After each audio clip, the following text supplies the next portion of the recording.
The test is in 4 parts: Part 1, Part 2, Part 3, and Part 4. Now look at Part 1. Part 1. You will hear a conversation between an agent from City House Services and a customer who wants to have her house cleaned. First, you have some time to look at questions 1 to 4.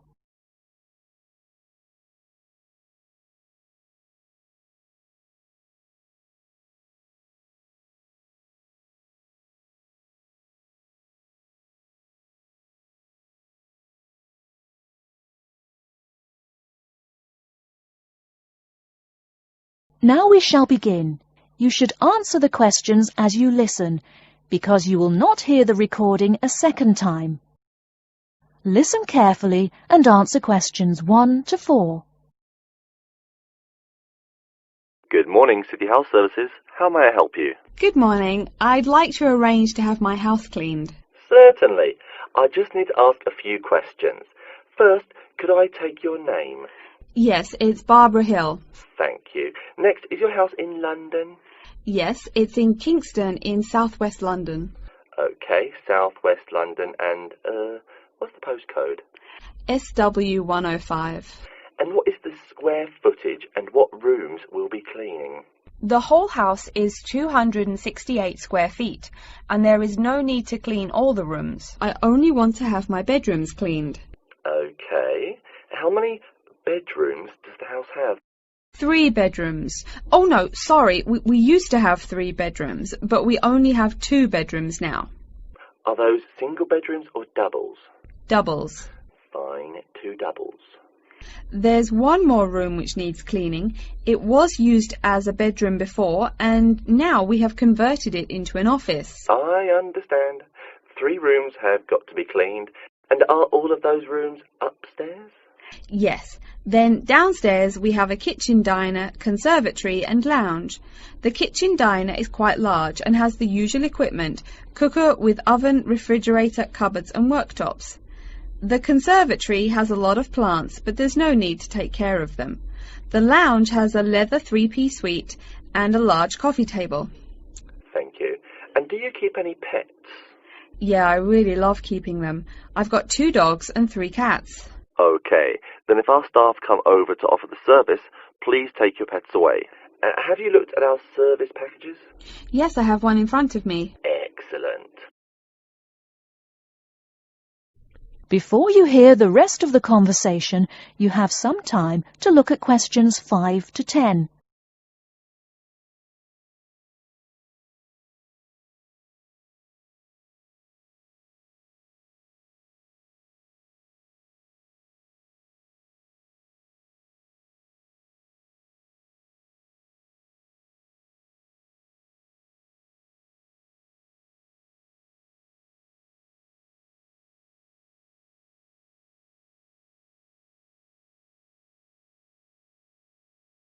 Now listen and answer questions 5 to 10.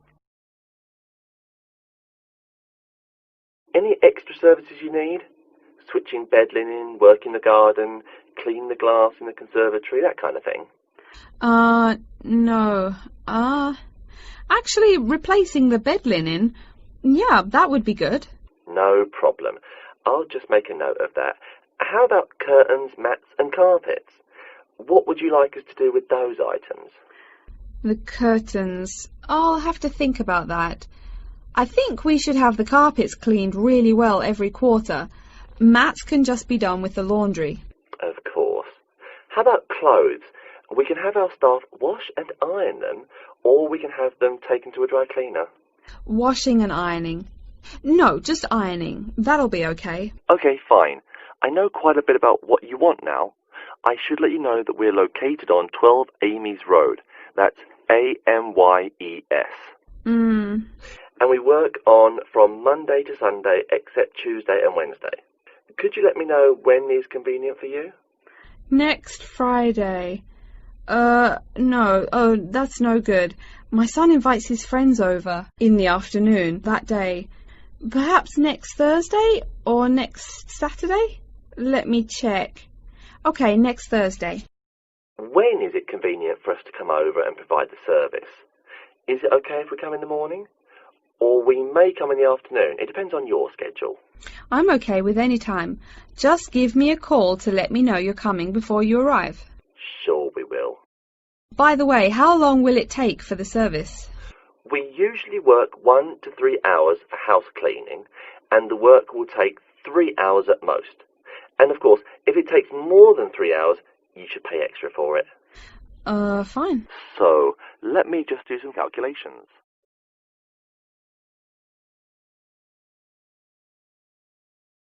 That is the end of part 1. You now have half a minute to check your answers.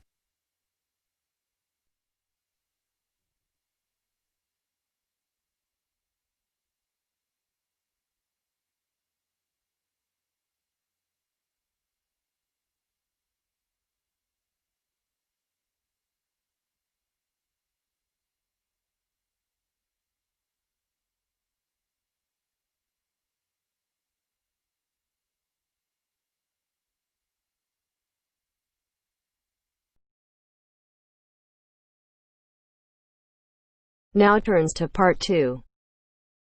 Part 2. You will hear a librarian called Adam Smith talking to the students about how to use the facilities in the library. First, you have some time to look at questions 11 to 16.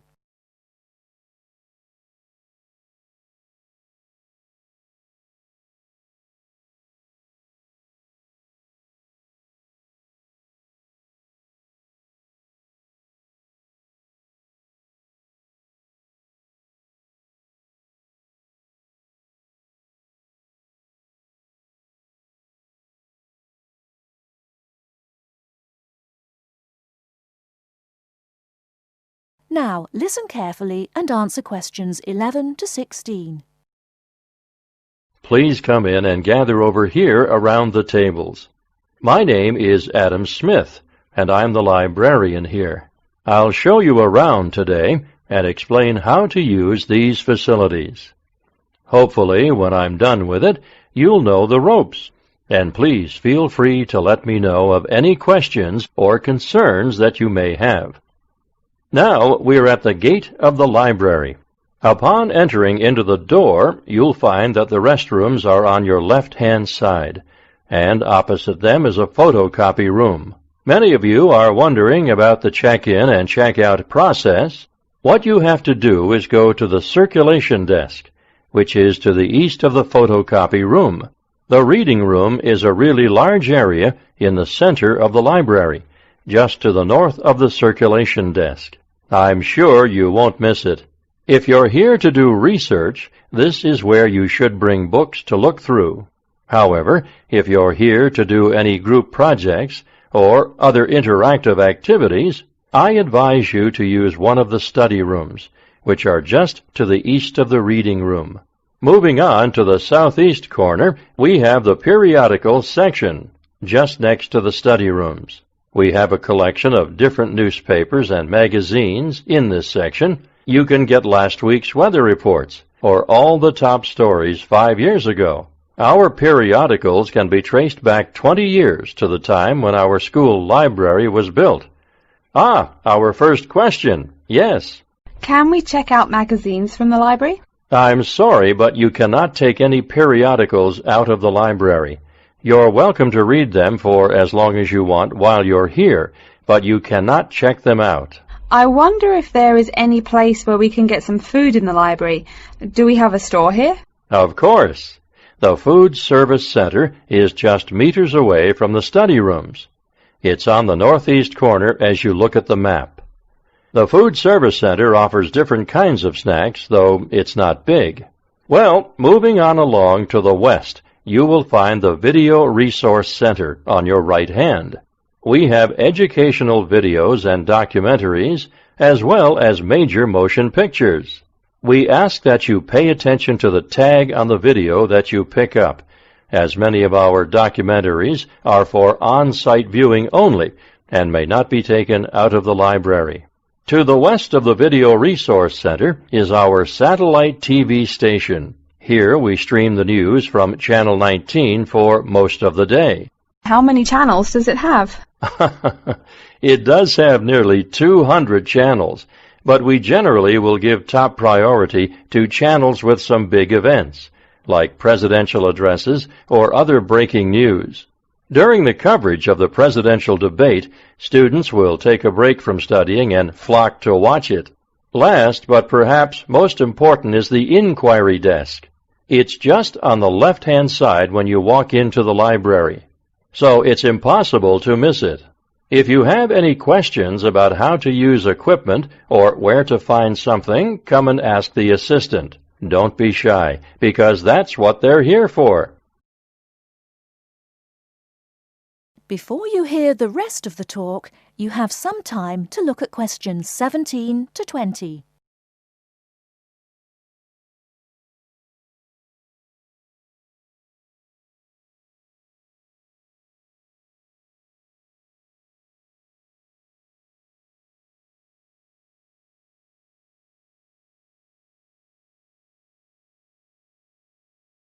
Now listen and answer questions 17 to 20.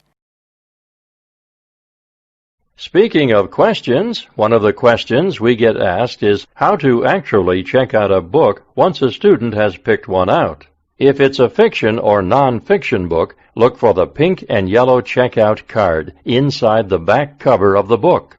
You can also find information about the book on these cards, including its publishing date, genre, ISBN, and a log of dates it's been checked out before. Present this card to me or any library assistant, and we'll stamp it, and then the book can be kept for 3 weeks. You can find general information on a field of study by using one of our subject guides. We have them on paper here, but any of our computers will allow you to search within fields as well. What if the library doesn't have a resource we're looking for? Great question. I'm going to address that. Our library is a network with a number of other universities in the area. So if there is something you're looking for and it's available somewhere in the area, we'll be able to get it for you. However, there are universities which are not part of the network, so we do not share resources with them. If you want more information about the library and its resources, you'll find it in a labeled blue folder on my desk in the Enquiry section. Okay, so that's a lot of information all at once, and I don't expect you to remember it all. The most important thing is please be respectful of the staff, and if you need help with anything at all, come and ask me or one of the assistants. All right, any questions?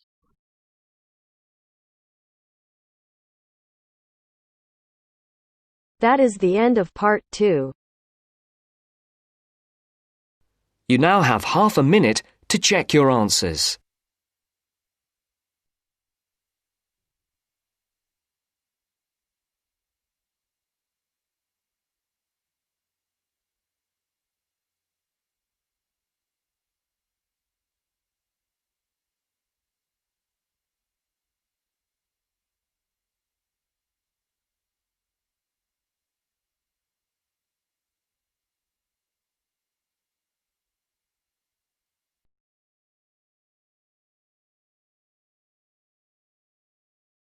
Now turns to part 3.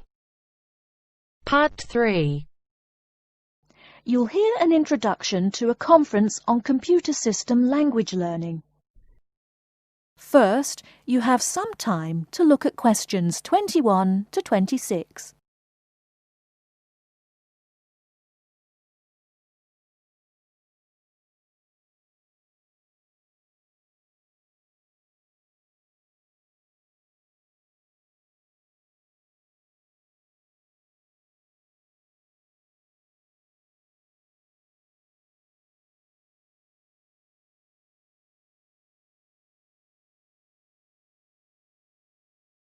Now listen carefully and answer questions 21 to 26. Good morning, everyone, and welcome to the second annual Wallabaloo Conference on Mastering Computer Languages.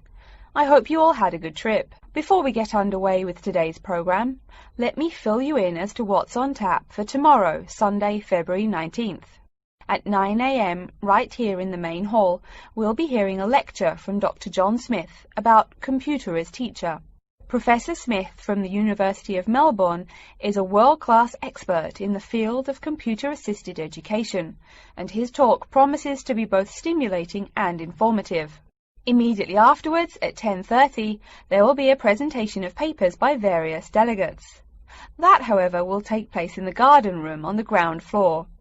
If you don't yet know, the garden room is also called the ballroom, and will be gathering at the west end, the slightly raised area called Level 2. Just look for the crowd.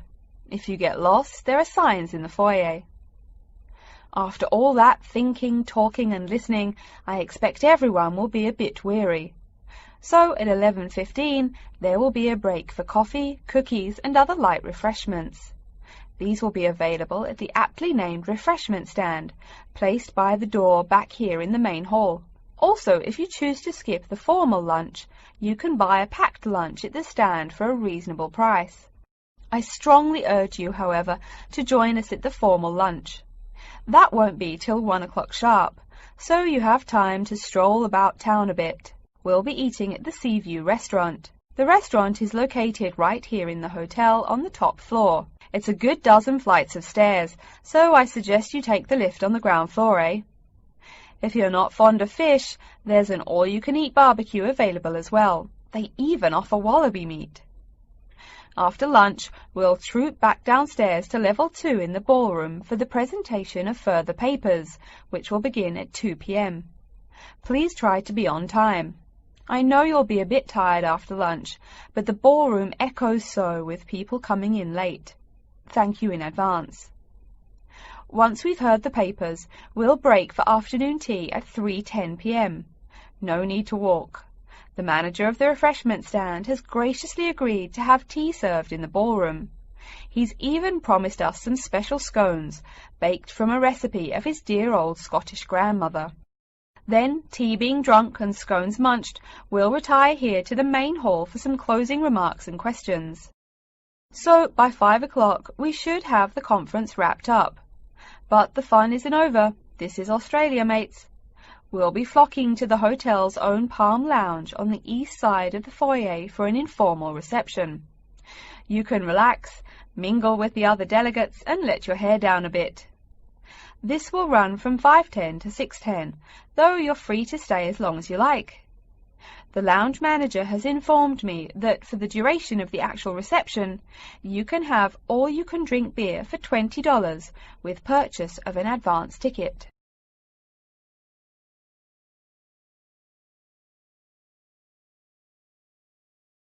Before you hear the rest of the talk, you have some time to look at questions 27 to 30.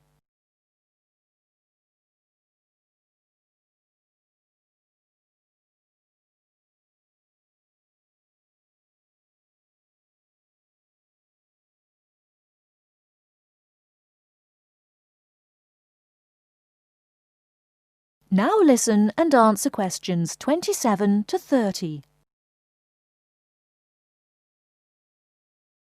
And yes, tickets can be purchased from any conference organizer or at the front desk any time between now and the start of the reception. I suggest you come by tomorrow evening to pick up the tickets, since the conference hall only holds 800 people. That way you can also get your journey planned ahead of time, and be sure not to miss this truly memorable conference. If you want cocktails, however, I'm sorry, you'll have to pay for those at the regular price. Oh my goodness! Speaking of paying, I see I forgot to tell you a couple of things. The first is about lunch. The charge for the lunch will be $15 for all you delegates. If you have guests with you, the cost is $25 for the general public and $6.50 for children under the age of 10. That's $15 each, not total for everyone. Another item is about the lunch menu. I very much urge you to try the fish. I mean, look at the restaurant's name, the Seaview. As the name suggests, it is a famous seafood restaurant. The chef is a Basque from Spain, and he really gets quite put out when people ignore his fish specialities for burgers or barbecue. If fish isn't your thing, though, try the steak. He makes an exquisite filet mignon topped with blue cheese and mushrooms. Finally, if you'd like to buy a ticket, you can have both lunch and unlimited beer for $35. I should have mentioned that earlier, but I am a bit forgetful. Maybe I should avoid the beer after the conference, eh? Well, I've said my bit. Are there any questions?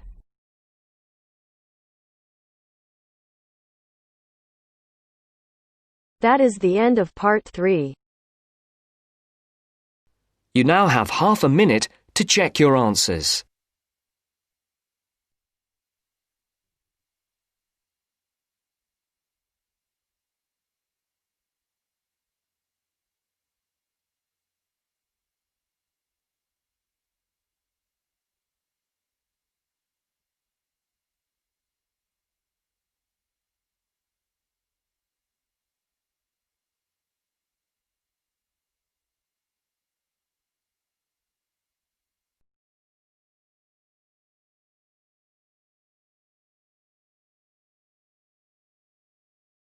Now turns to part 4.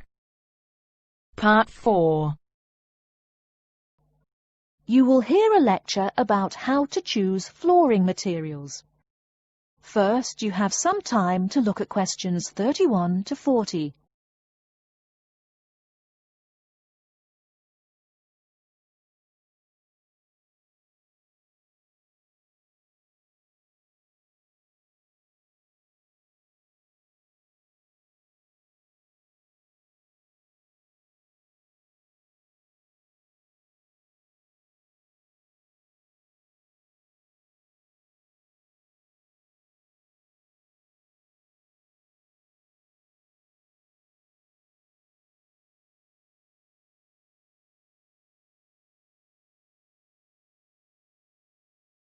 Now listen carefully and answer questions 31 to 40. We've been talking about choosing building materials in the last week. Now, a great many factors influence the choice of building materials. You can't make a house of cards, right? And people who live in glass houses and all that. Anyhow, today I'd like to say a few words about flooring. Some artificial materials can be used, like plastic for instance, which offer mixed blessings when used as a flooring surface. On the one hand, plastic is cheaper than nearly any other alternative, short of bare ground. Plastic also does not warp like wood. On the other hand, the best that can be said about plastic is that it looks like wood or stone. However, it cannot replace the real materials. As I have mentioned, I'm fixing up a new house. The decorator my wife hired told me plastic does a great job of looking exactly like plastic. Besides, it scratches easily, fades or discolors, and starts cracking within a year or two. So, if you're fitting out a sleazy hotel or plan to live in a trailer park, go with the plastic. Really though, for all intents and purposes, this leaves us with wood or stone as choices for flooring. Stone and wood are alike in at least one respect. Both go through processing before they can be put to use. Since few of us cut our own lumber or quarry our own stone, this is not perhaps a pressing concern. Still, do-it-yourselfers would do well to remember to buy only properly seasoned wood. Unseasoned wood warps, and a warped floor quickly becomes firewood, and its owner quickly becomes poorer. Likewise, except for dull-hued materials like slate or sandstone, most stone floors are polished before installation. The choice goes well beyond just wood or stone. Each type requires many further considerations. A few special remarks are called for when considering wood. For example, as always, aesthetics, personal taste and layout all play roles, as well as the type of house or room. Oh, and certainly don't forget the cost. When it comes to cost, a rule of thumb is that the softer and less exotic the wood, the lower the cost. In the US, for instance, pine is both ubiquitous and cheap. Mahogany is imported and exorbitantly expensive. If you're on any kind of budget when remodeling, it's really helpful to remember to go for the softer woods. Aside from cost, there are still lots of different factors that are important in choosing the best flooring for the job. Continuing with the example of wood, one must consider the effects of each type of wood on the mood of the room. When selecting the best wood to use, particular attention needs to be paid to its grain patterns, texture and colour. In rooms where relaxation or deep thought is the aim, say bedrooms or the study, dark, strong-grained woods are the rule. Here, the grain ought to match the furniture for a feeling of homogeneity. In rooms where activity and motion are typical, the dining room or living room, lighter, finer-grained lumber is more suitable. In such a setting, the wood grain might be useful in offering a contrast to the furniture. This leads to a feel of subconscious excitement in keeping with the room's function. In either case, though, consult a decorator. It is a decorator's job to know what materials to use to fit the function of the room. Though some things about putting together a room are subjective and based on one's individual taste, materials appropriate to a room's function are much more straightforward.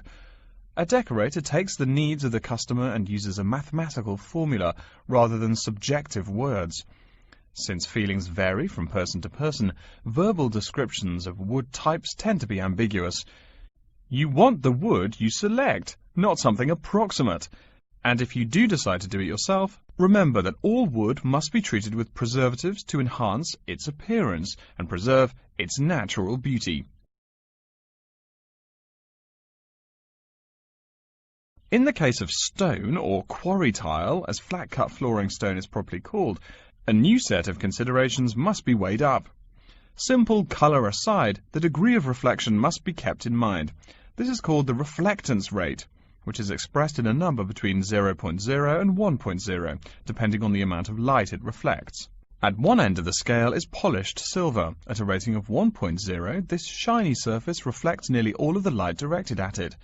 Numbers closer to 0 describe materials that absorb more light. Moving down the scale a bit, we see that plastic that has been painted white has a rate of 0.8, which makes sense. We know that the colour white reflects all other colour, while black absorbs all colour, and plastic itself is a relatively reflective material. Materials that are denser and darker have reflectance rates much closer to 0. The quarry tile I mentioned a while ago has a rate of 0.1. As you may know, quarry tile is generally dark brown and made from clay, so it is quite dense. Of course, there is considerable variation among types of quarry tile because of the hue or treatment of the clay during its creation. Does anyone have any guesses as to what material may have a rate of almost 0.0? We can guess most of these materials are black in colour, but plastic, wood and even stone reflect some light. One material with a rate of almost 0.0 is black velvet. The texture produces almost no shine at all. Carrara marble, despite its white hue, is actually lower in reflectivity than black onyx. In any case, the fact that tiles vary somewhat should not be forgotten. A highly reflective floor would not be suitable in a library. It would be indispensable in a ballroom, should your home be large enough to feature one. Again, a rule of thumb is that light means lively. Since form and material follow function, one should only use the more reflective materials in rooms where the cultivation and expression of energy is important. Bear in mind, too, that most types of stone cost more than all but the rarest of wood. Of course, there is no reason why some rooms of a house should not feature wood floors or other stone tiles. You can even mix the two. A room with wood panels on the walls can have a beautiful stone floor. My bedroom has white birch walls and a light blue slate floor. The place looks like a Russian hunting lodge.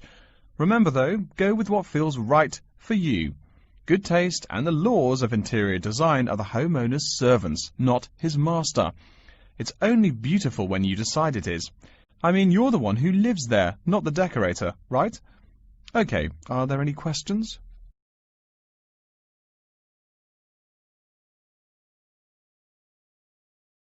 That is the end of part 4. You now have half a minute to check your answers.